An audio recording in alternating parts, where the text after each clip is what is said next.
This program may contain material that is not suitable for all audiences. Parental discretion is advised.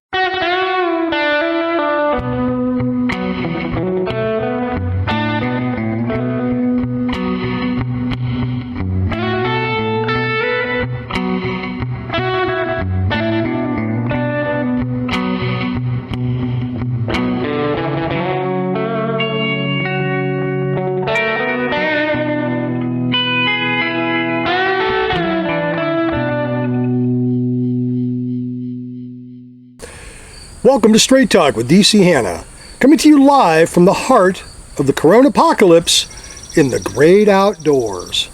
No mask on me, baby. I am free. How about you?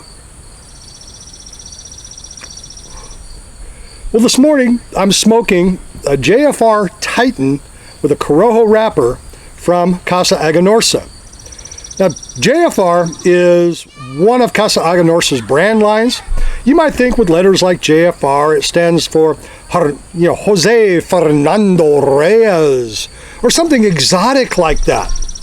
No, it's just for retail, JFR. These cigars are their everyday smoke line. And this one is already a disappointment. Just lit it up a few minutes ago, and the wrapper started to split and come off. Because I'm looking at it, and the wrapper leaf on this is very thin. It's a thin Corojo wrapper. It's starting to develop a split. And now this cigar was properly humidified, properly stored, properly transported. So this is not user error or the error of my cigar shop. No, it's the product. I guess what do you expect for a sub $8 cigar?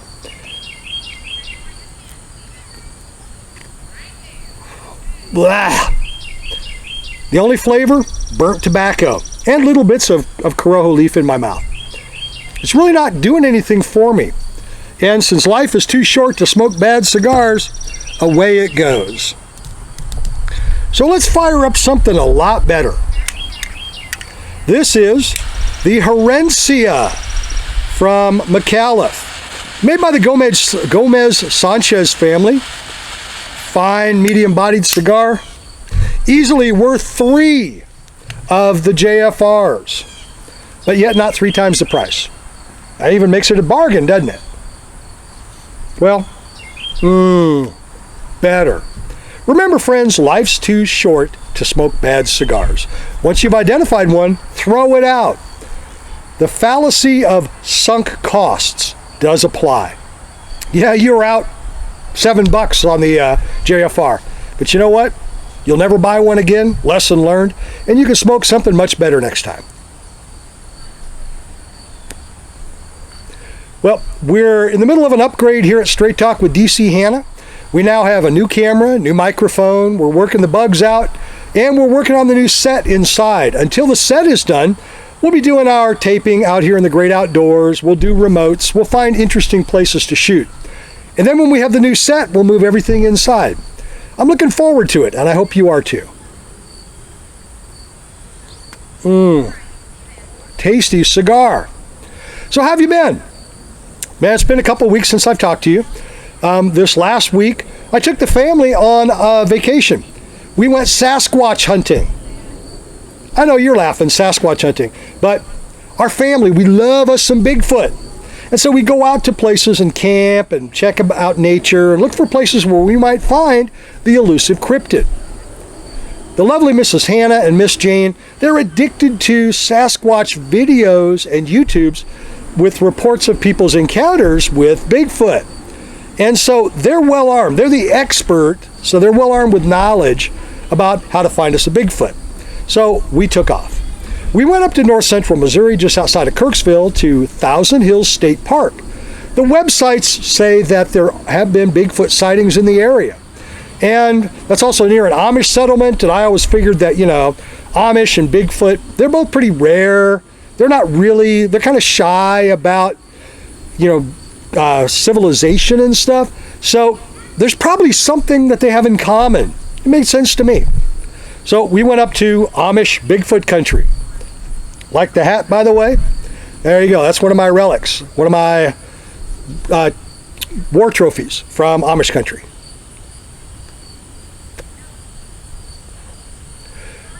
Damn, that's good. Anyway, so we went up and we set up our camp at the Thousand Hills campsite. And we set off to find us some Bigfoot. Now, you don't just find Bigfoot. All the professional Bigfoot hunters who have failed do certain things. So we decided not to do what they've done because it's not working for them. We looked for Bigfoot in places closer to humanity and not farther out. Because I figure Bigfoot's been around man long enough. They know that we have good snack foods. Campers have all their food in one place. There's water.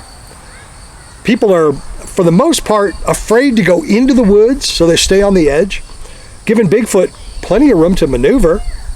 And if Bigfoot wants to eat them some wildlife or a deer or a raccoon, they're there. The deer and raccoons are right there eating people food too. It's like bait. Campers are bait for Bigfoot, or at least they're bait for Bigfoot food. And I've watched enough Yogi Bear to know that all of the park creatures want only to get our picnic baskets and eat them. Why would Bigfoot be any different? We checked for Bigfoot in the woods. We checked for Bigfoot on the water. We checked for Bigfoot in town. And that's where we got our best results. Not purebred Bigfoot, but I'll tell you, north central Missouri has plenty of Bigfoot human hybrids, particularly at Walmart. So we'll call that one a success.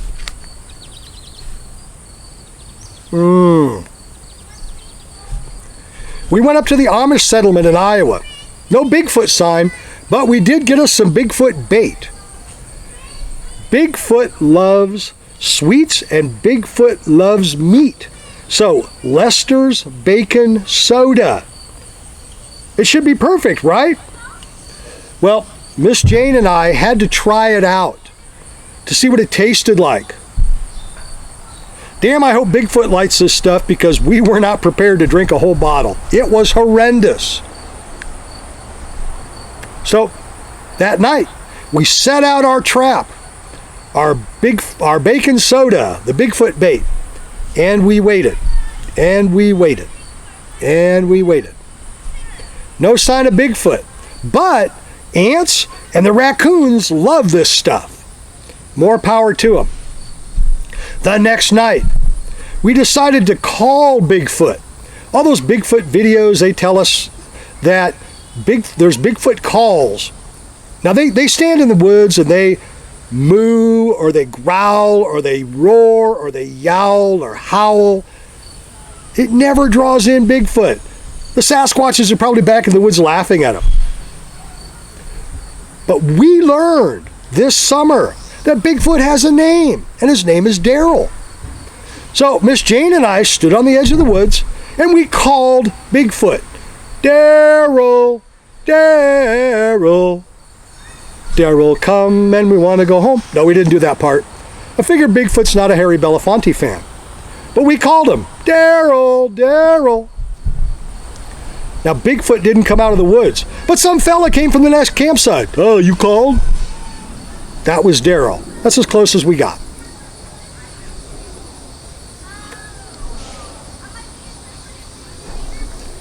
The Bigfoot hunt was not fruitful, but it was a successful trip because the real purpose was to take a child out into the woods and expose her to nature.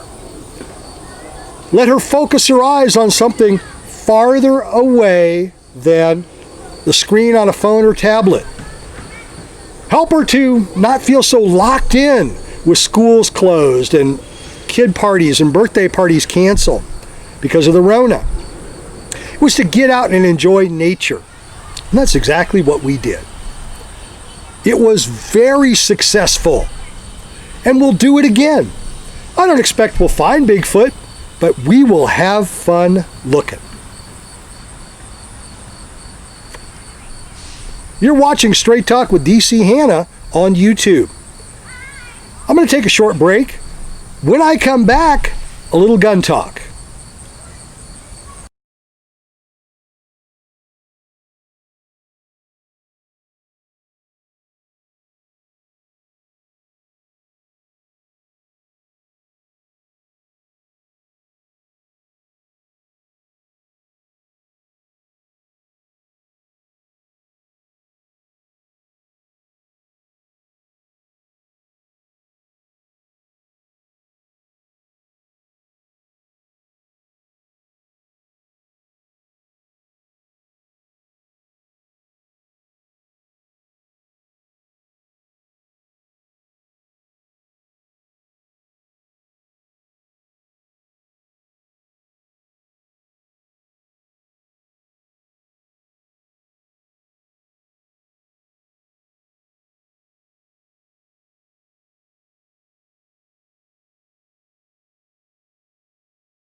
You're listening to Straight Talk with DC Hanna. Talk radio that's strong enough for a man, but I like it too. Welcome back to Straight Talk with DC Hanna. Still enjoying this Herencia from McAuliffe, damn fine cigar, out here in the Kansas sunshine. A couple weeks ago on Straight Talk, we talked about buying your first handgun. And if you followed my advice and you purchased your first handgun, you're now looking for a way to carry it. Because you don't just leave your personal protects firearm in the home. No, you've got to go out. And when you do, you want a good holster. Now, we're going to exclude what we call off-body carry. No briefcases, no purses, no fanny packs, no day planners, no pouches. All of those can be forcefully removed from your body. Or you can set them down somewhere and leave your handgun behind. Neither of which is good. Instead, I'm going to talk today about holsters you wear around your waist. They can basically be broken down into two categories. The first is inside the waistband, that clip to a waistband of trouser, of skirt, or even of yoga pants with a light enough handgun. Gals in yoga pants. And the other is outside the waistband, which require a belt in most cases to hold them up. Your holster material is important. You want a holster that will hold your handgun securely and be fairly comfortable to wear. So I'm going to talk to you about three materials that are commonly made into holsters and a couple of styles of holsters and help you to make your first choice. The first is the very popular but very poor nylon holster. Now they use the phrase ballistic nylon, which makes you think it's bulletproof, it's higher grade. No. It's just this scratchy nylon material. This particular holster is made by Michaels of Oregon, Uncle Mike's. It is $15 to $20, and it's an absolute piece of crap. Now, for our firearms demonstration today, we'll be using a Colt Official Police 38 Special Revolver, which we have previously checked, and it's unloaded. So, safety first. The Michaels holster, it's soft and it's inexpensive, but it will not properly retain your handgun when you need it to. All right, this is made with one layer of stitching around the base, a belt loop that's held on with one or two layers of fabric stitching, a fabric retention strap, and a snap. This holster, while being soft, feels good against your body, is not durable. First up, the retention strap and snap combination, they pop loose very easily. See how easy that is? And I'm not playing. See how easy that is? We'll do it one more time. It just pops loose. It does have a unidirectional snap, but all you have to do is catch this by accident or during the wrestling and fighting that can happen at a close quarters defensive gun use, and your handgun is now unrestrained. If you're knockdown, if you're down wrestling, if you're fighting, if you're anywhere except standing upright, this holster will not retain the handgun. Even worse, if we snap this in securely, and if by chance the snap holds, if someone is fighting you, and you're fighting for your life, they get their hands on this and pull, that stitching can give way. This whole holster, this entire holster can rip off your body. And then the bad guy has your gun. And even the stupidest bad guy can work a one-directional snap and have your gun. This holster is crap. Don't use it. Next up is a product called Kydex. Kydex is a hard plastic. It is heat molded to fit a particular handgun and retain it, which is a very good thing.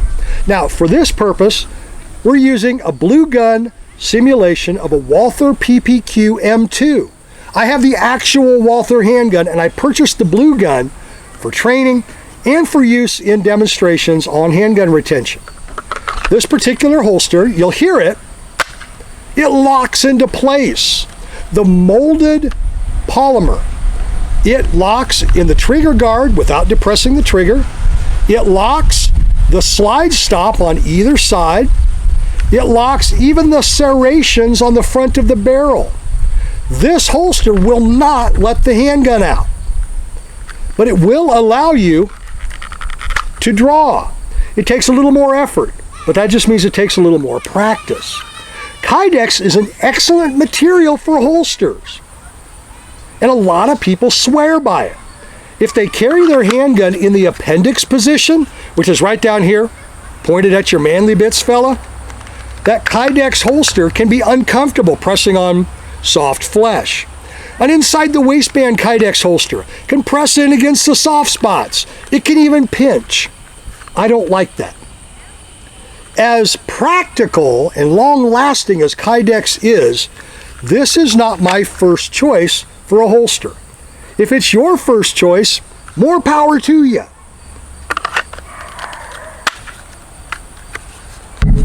I'm old school.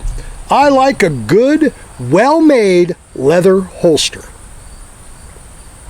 And so I have custom holsters made by a really great guy up in Montana named Gary Cadwaller at GaryCSleather.com. GaryCSleather.com. This is not a commercial for Gary C., but it is a testimonial. I have a Gary C's holster for every one of my mid-size and full-size handguns. They work great. I've had a couple of them for more than a decade, and they're every bit as good as the day I bought them. Gary makes his holsters with saddle leather. This stuff is thick, double-stitched. He really cuts no corners.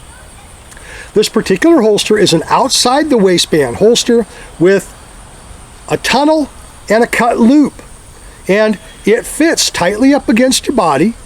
In this case, for me, strong side, right on the trouser seam at 9 o'clock because I'm left-handed.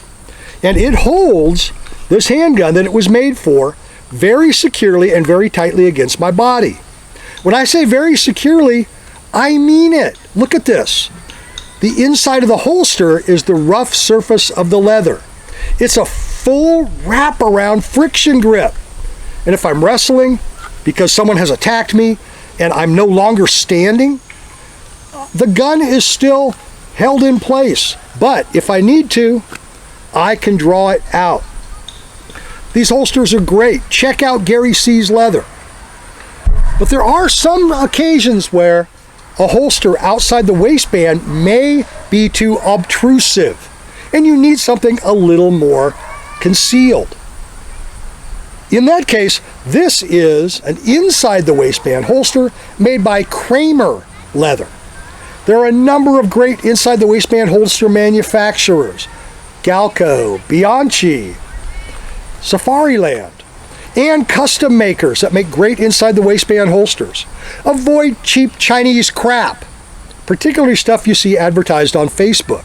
Now, this holster is also rough surface in, so it has that friction fit. It also helps retain the handgun because this edge is pressed up against my body, and my belt loop passes through that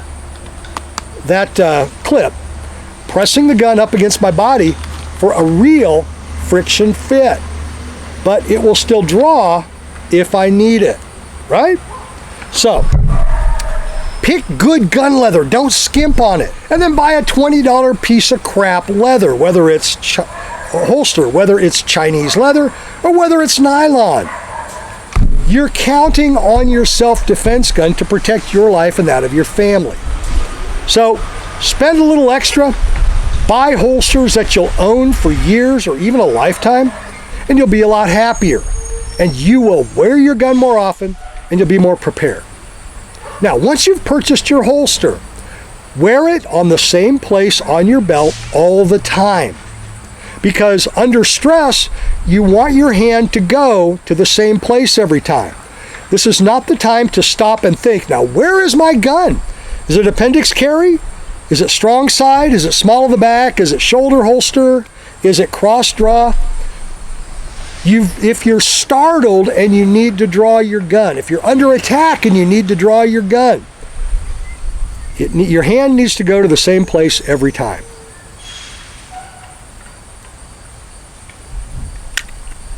Little touch up here on this cigar, only because I've been talking for so long.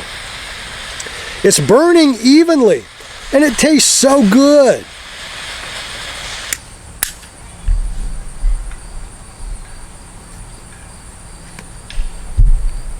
Wear your holster in the same place every time. Practice drawing from under your cover garment. If you open carry, which I love, if you choose to open carry, make sure you buy a good quality holster that shows that you're serious. It actually helps the muggles not to be afraid of seeing a handgun. You know, this last week during our Sasquatch adventure, the lovely Kamahana and I, Miss Jane, we stopped for lunch in Jamesport, Missouri. Jamesport's a beautiful little country town. Amish live nearby. Good country folks. And as we sat down to eat, I was open carrying. I had my big 44 on my hip in a Gary C's holster. And a total stranger, a nice lady, walked up and said, "Excuse me, sir. Hope you don't mind my asking, but where'd you get that holster?" She wasn't afraid. She wasn't worried. It didn't freak her out. She wanted to know where to get a good quality holster. I told her, Gary C's leather. She got her phone out and she was looking up Gary C. We did a good deed that day. You may get the same thing. At the very least, by wearing good quality belt and holster, your handgun is retained and it looks good so that when people see you, they'll perceive you as being a good citizen who's concerned about his or her self-defense, and not just somebody wanting to play cowboy or play gunfighter or play gangster. Don't tuck a pistol in the front of your pants. If you do appendix carry, make sure you're covering. And be really, really careful. Don't shoot your balls off.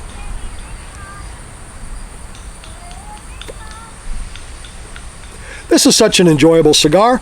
I'm going to smoke the rest of it and get on with my day. I hope you're doing well. I look forward to talking to you again soon. Subscribe to my Facebook channel, Straight Talk with DC Hannah. On Facebook, like Straight Talk with DC Hannah, and you'll get the posts whenever there's a new video put up. If you have questions or comments, feel free to comment on YouTube or on Facebook.